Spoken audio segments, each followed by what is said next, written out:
we're pretty much in the heart of winter right now. One way to track our energy use during the season is what's called heating degree days. So let's bring in our friend Keith Carson for a closer look at these. What are these days, Keith?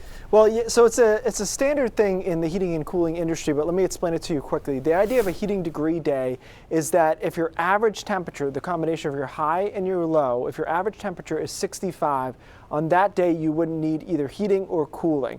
So we don't talk too much about cooling degree days in Maine because there aren't that many days that we really need air conditioning. We talk about heating degree days. So to give you an example, if the high temperature were 45 degrees and the low were 15, the average temperature is 30. So that would mean we'd have 60 minus 30, 35 heating degree days.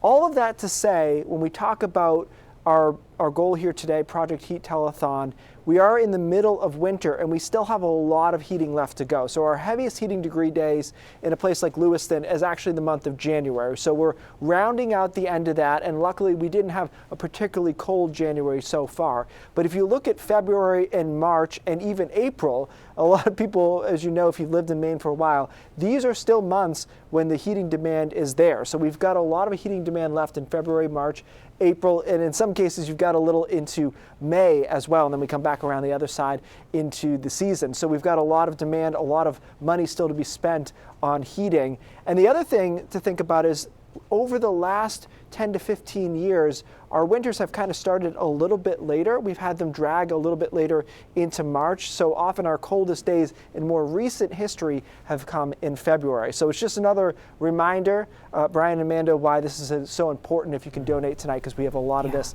left to go. It's tough to see those numbers. Yes. Okay, we yes. have a couple months ahead, Keith. Thank you. Thanks so much.